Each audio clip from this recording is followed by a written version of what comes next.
Welcome to Distorted Opinions, where we talk everything music. Today, I'm here with Matt, and you may notice that Ted isn't with us today. We had a lot of heavy winds last night. Some people lost internet, and Ted was among those people, so he won't be joining us today. But we thought that this would be a good time to start one of our new mini episodes, which focuses on gear. And Matt and I decided this might be a good episode to talk about a couple of our favorite guitars. So we've picked a few off of our guitar stands, and we're going to chat with you about them a bit. Matt, I know you're a big fan of Gibsons and Epiphones. What have you picked out for today? Yeah, sure. So as Kayla was mentioning, this will be the beginning of these kind of mini-sodes where they're definitely gear driven. Ted's presence is obviously missed, but he's going to be obviously joining us in not only future episodes as a continuous host, as well as he'll have his own separate mini-sodes talking specifically about anything drum related, because he is a drummer. Right. Also, trivia, he also played bass too. That's so right. You may see some special guests on here, and then Ted may join in and jump on that. But yeah, so today we're going to talk about the acts that I picked up today, and I actually had some notes, is we'll be talking about this 1995 Epiphone Sheraton 2.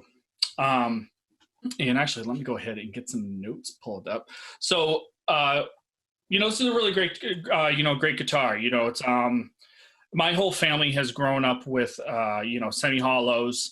And specifically, my dad has a couple of Gibsons. He loves his ES 335.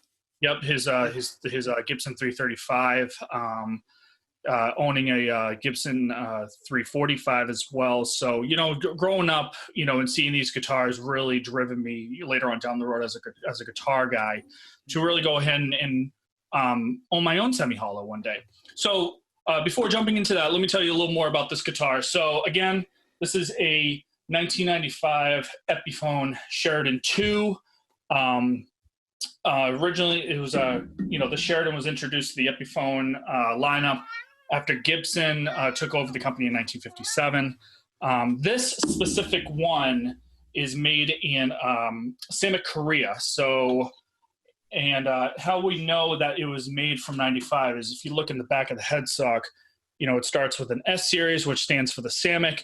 And then it has a series of numbers. So the first number is going to be categorized as the year. The year.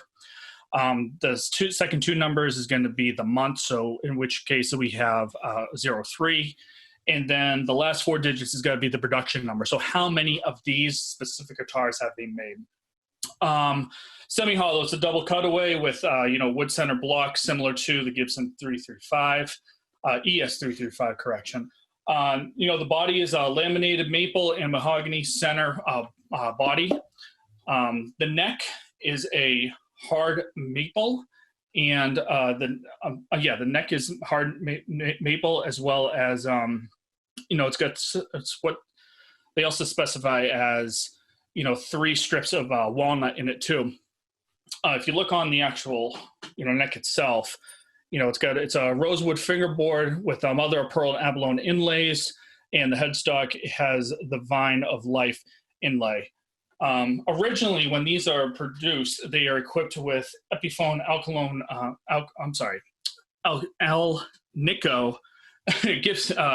Alnico Classics. When I specifically, actually originally with this one, when I bought this, it was equipped with EMGs. Now, EMGs, I was really, really new at the time of, getting to know, digital type of electronics, never really, digitalized electronic pickups. Never really got used to that type of style. Typically with EMGs, you'll find them more heavily with, hard rock or metal.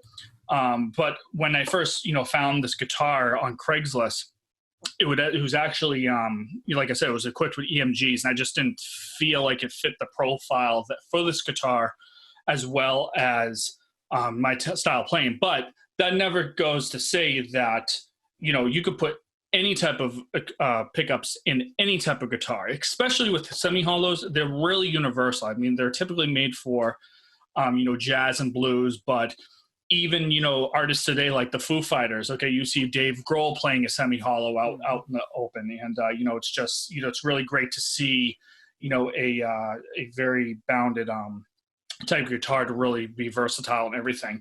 And what's funny about this one too is, and obviously, it has gold hardware in it.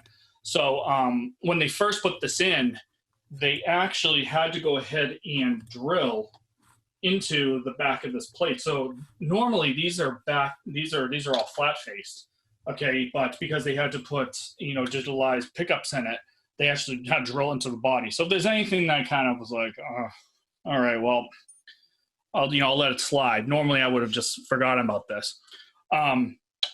Ripped out the EMGs and put in some Golden Age Parsons Street humbuckers from Guitar Fetish. This was a gift from my father that as like I believe it was like a birthday present or a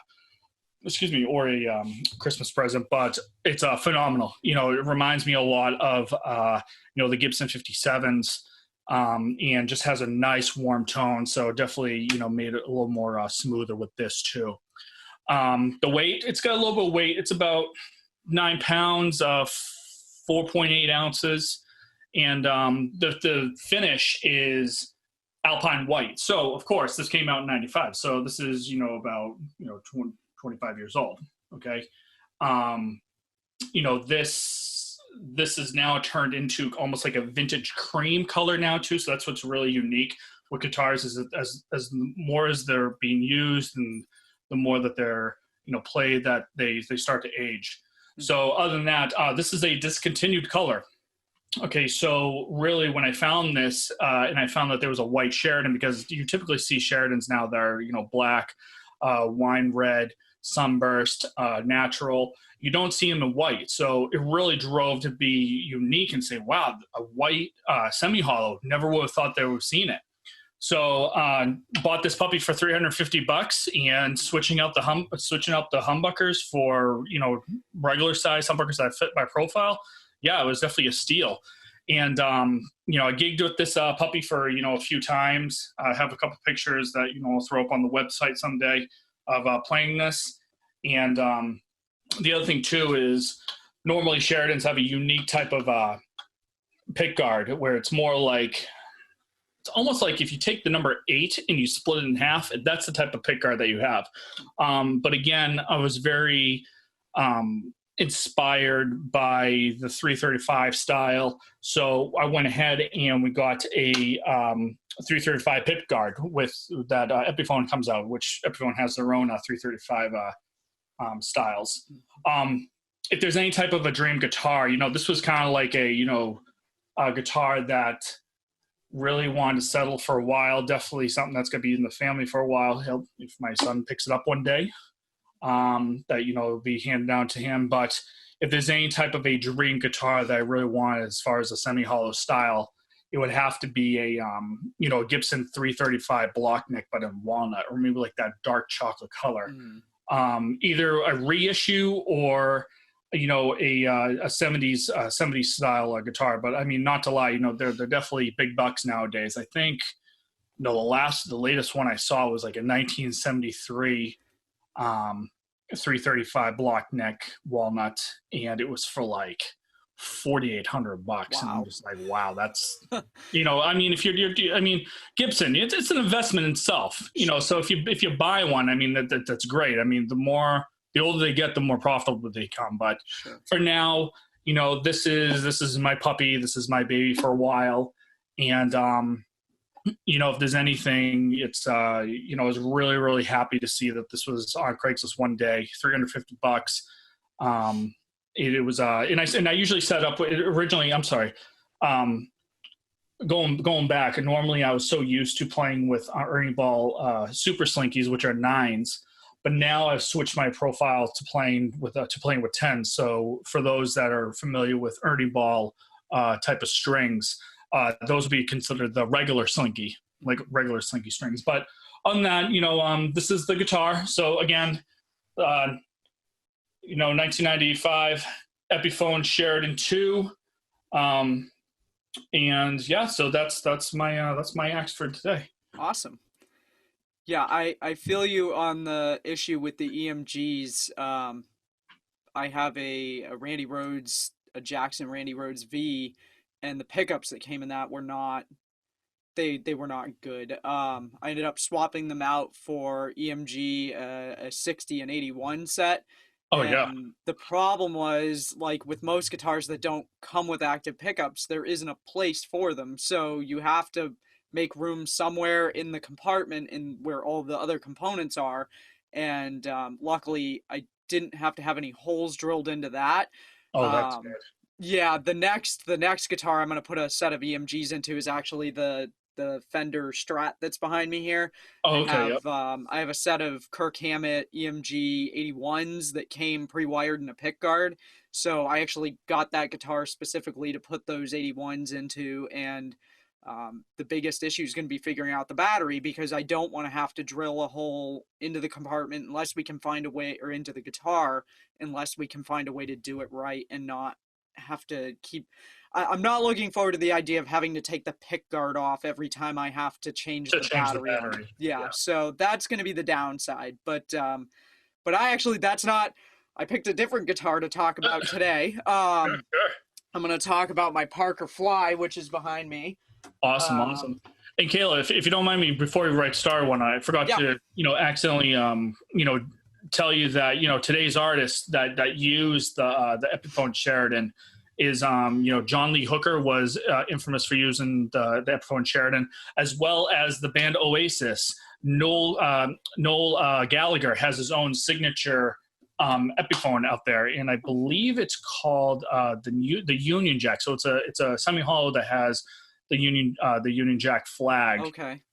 the British flag on it, and Sure. instead of having his block inlays, which were the mother of pearl and abalone inlays, he actually has the two trapezoid. I'm sorry, the two angled inlays, Yeah. almost that are similar to the 345. Hmm. But just wanted to jump in there because the further we're getting into these mini series, we'll be talking about certain guitars and certain gear that even today artists will be using today and whatnot. But anyways, Kayla, let's jump into your axe. What are you using today? Thanks, Matt. Yeah, so as I mentioned, my pick for today was my Parker Fly Deluxe. Mm-hmm. And these were actually, they started making these in 1993. Ken Parker and Larry Fishman were making them out of Wilmington, Mass. And Oh, wow, that's a localized guitar. well, they were originally. This one, not so much. And I actually didn't find out until after I had purchased this that Ken had sold the company to, I believe, U.S. Music. And if I'm not mistaken, they own Washburn and a couple of other companies. And I think I may possibly have one of the last ones that they manufactured because shortly after that they stopped making them. They're not really something that lends itself to being a good cookie cutter guitar, like a lot of Fenders and stuff, especially now Fender. And when I say that, I mean like the custom shop stuff for those companies is obviously a different story than the stuff that you just typically find in Guitar Center or any other music store. Are you referencing because so take for instance, the Strat body, the Les Paul body is so, just to kind of, cut, rip the Band-Aid off that, if you go to try to look for a guitar just by Googling it, not only will you find the trademark brand name Fender and Gibson with their trademarks, cutaway, their cuts, but you may find something that looks like, Joe Schmo ABC guitar company, and it's a Strat body. So is that what you're talking about? Like Parker Fly has its own unique type of cut when it means by the certain, like a cookie cutter type of car? That is part of it, but the other part is there's a lot of handmade. It's hard to mass produce these because of the way they're designed. So this one is actually, the originals weighed about 4.5 pounds, and they made some modifications to them in the early 2000s, and whatever modifications they made tacked on, in the grand scheme, not a ton of weight, but they're maybe a half a pound or a pound heavier than the early 90s models were. But there's a lot of things. So like, for example, the spring in these, so this has a floating bridge. The spring in your standard floating bridge is literally, and I didn't think to grab any of them, but it's literally springs that stretch from on the back side of the neck up at the top to the bottom of the bridge. There's a piece on the back of it, a piece of metal here. It's just, they look like springs. This is actually the spring for the Fly. So it's a flat spring, and these were custom made for Parker. And I was actually reading recently that they don't manufacture these anywhere because they were custom made for Parker. So you can't even get new springs for these things, which is a bit problematic. There is a guy on Reverb who is claiming that he was a parts supplier, a parts dealer, and he apparently bought out the last of the stock of any of the springs that were made for the Parker guitars, and all he has left, I believe, are 11 gauge and 13 gauge springs, which are pretty heavy. The gauge usually correlates to the gauge of the string that you put on the guitar. This came with the 9, which is what this is. I actually had the 9 swapped out for the 10 spring because, like you, I like to play with 10s on my guitars.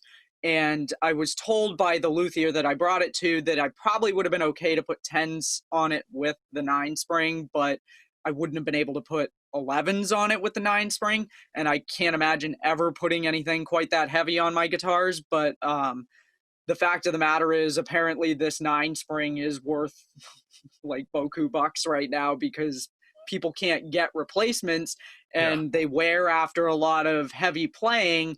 So it's a bit problematic. But when I say not cookie cutter, I'm referring to some of the components that come in the guitar are things that are not manufactured anymore. They were made specifically for Parker.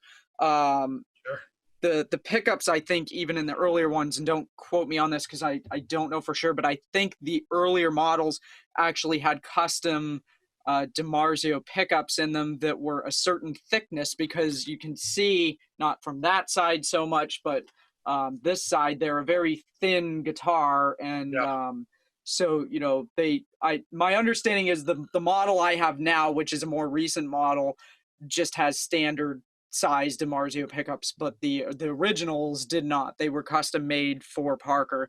So one of the cool things about the Parker guitars is the bridge has a piezo pickup in it, which allows you to get a pretty authentic acoustic sound out of it. And then it's got the regular magnetic pickups, the humbuckers. And then there's a push-pull switch that lets you switch the humbuckers from humbuckers to single coil pickups. So the configuration on this guitar would be there's 2 switches here. The bottom one flipped all the way down is the piezo only. In the middle is the piezo and the 2 humbuckers, and depending on it, whether or not you have this middle switch pulled up or pushed down, you're either getting the humbuckers or the single coil. The single coils. And then all the way up is just your magnetics. And then the top switch is like your standard guitar. It switches between the bridge, the combo, and the neck pickup. So there's a lot of diversity in the different sounds that you can get from this guitar. It actually came with a cable, which I've never really used, but it allows you to split.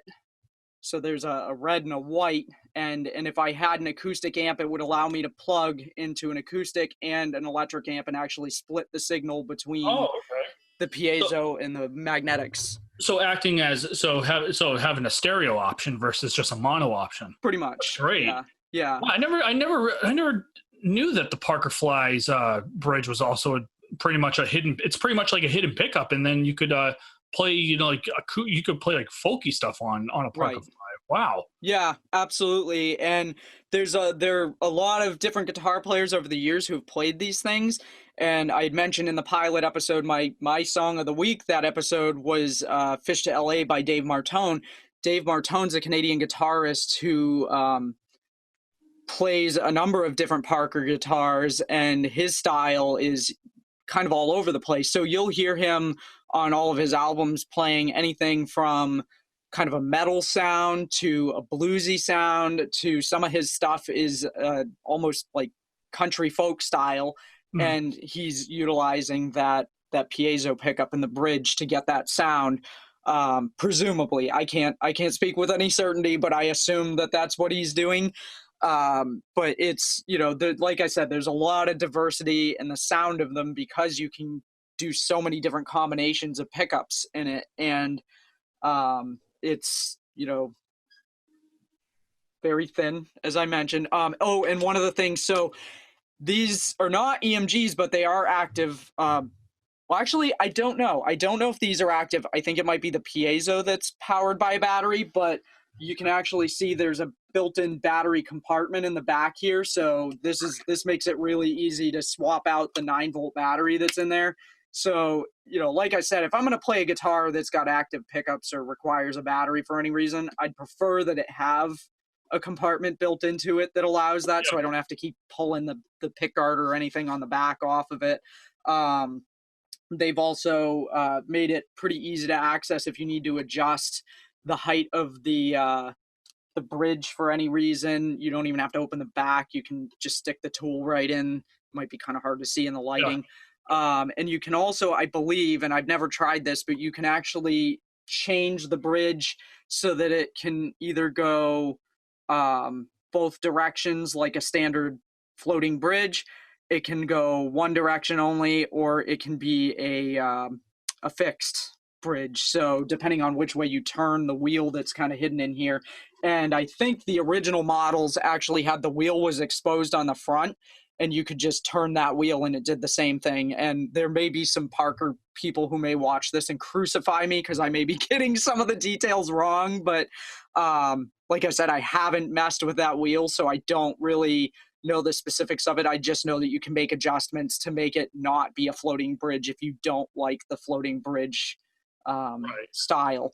So, Well, Kayla, for those that are Parker people, the show is called Distorted Opinions. So if they have opinions, they obviously are more than welcome to, bring them on board. Right. It's not like, we're going, crapping on the beautiful pieces of art.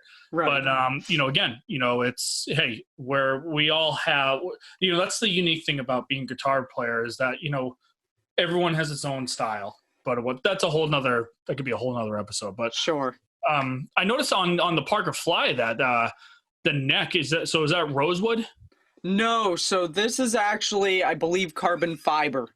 Oh, yeah, it's not wood. There's, again, I don't know the specifics, but there's wood underneath it, I believe, but the fretboard is carbon fiber. So I would never touch this with like lemon oil or the types of things that I would put on a standard wood fretboard. right. I just wipe it down with a cloth, and there may be something more that I should be doing with it, but I've always just wiped it with a cloth, and that's worked for me. Frets are stainless steel, and it doesn't have, so typically guitars with a floating bridge would have a locking nut on it. These do not. These have Spurzell tuners, which are locking, so the tuners themselves lock. I just changed the strings on this a few weeks ago. That was an adventure because I hadn't changed the strings yet, and I've never changed strings on a locking tuner before. So it was a learning experience, but it actually turns out these are so much easier to change than other guitars that I've changed strings on because you don't have to wind the strings around the post. And I don't know how well it shows there, but all you do is put the string through, tighten up the lock on the back here, and there's a pin in the tuner that comes up and pushes the string into the top of the tuning peg and keeps it from going anywhere. So there's very little string on these because they don't have to wrap around the poles, which is nice. And now that I know about that, it makes it so much easier to tune this or to change the strings on this thing going forward. But yeah, so that's my pick. Like I said, they're kind of unique guitars. They're not really making them anymore. U.S. Music stopped making them, so parts are kind of hard to come by if you need them. And I did get a good deal on this it was still expensive, but it was significantly less than when I had been looking at getting a Parker many, many years ago. And actually, so I often get asked, like, is it comfortable to sit with playing down? And it depends really on who you ask, because you can see the horn here has got it's kind of blocky and it sticks out a bit. Um, as a woman, I can tell you that depending on how I sit, it can be uncomfortable. I do know there are men that play these that also have an issue playing them sitting down because they complain it digs into their sternum because of where it sits.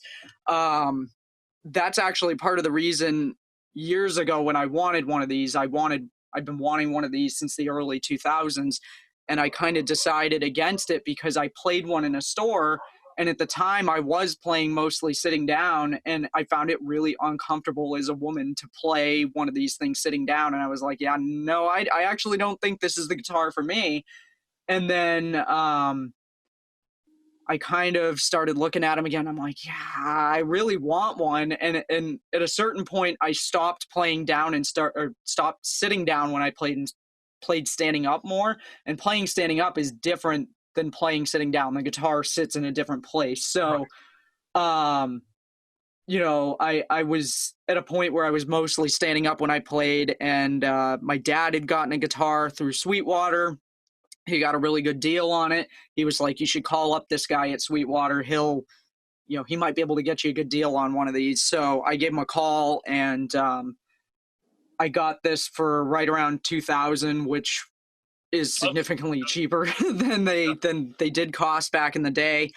I did not realize when I ordered it that it was actually a custom order. I thought, because if you're not familiar with how Sweetwater works, typically they post a picture of a guitar or equipment or whatever it may be on their website, and what you see in that picture is what you're getting when you order it. They give you the specific serial number and all the details about the guitar, and so it's the closest thing you can get to the experience, I guess, of going into a music store. You can't play it first, but what you're seeing is what you're getting, whereas other stores, you press order now and you're going to get whatever one they grab off the shelf and send to you. So I thought what I was getting was whatever was pictured. Little did I know it was actually custom job. So they had to put in the order with, it was still Parker, but not Parker because they sold it to US Music, but they put in the order with whoever at US Music. And so it took me, I want to say it was like 5 or 6 months to actually get this thing because I had to wait for them to make it. And it was painstaking because I was just like, every day I'm like, when is it going to get here? And the rep at Sweetwater was great. He'd email me on a regular basis and tell me like, yeah, we just got word it's going into paint today, or, whatever the status of it was. So I was super pumped when I got it and was able to finally play it because I had to wait a while to actually get it, on top of the fact that I'd been wanting one for years and never pulled the trigger on it. So it's a great guitar. There's a lot of guitar players who have played them.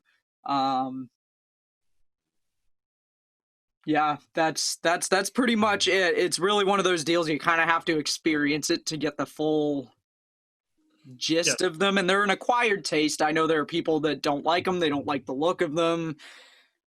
They don't like the way they play, whatever their issues may be with it. But for me, I love this guitar. It's one of my favorite guitars. I play it a lot. And if you can get your hands on one, I'd recommend at least giving it a try. They're fun to play. And if you've got back problems, they're really good because of the fact that they're so light. I actually saw a guy recently that said that he was a gigging musician. He developed a really bad back problem and was thinking he was going to have to stop playing guitar and stop playing gigs. Somebody introduced him to these, and he picked one up, and now he's got several of them, and he's using these for gigs because they're much lighter weight than your standard guitar, so they don't take as much of a toll on your back and your shoulders when you're playing them heavily. So that's it for me. I think I've covered pretty much everything about this guitar, short of somebody getting to play it. So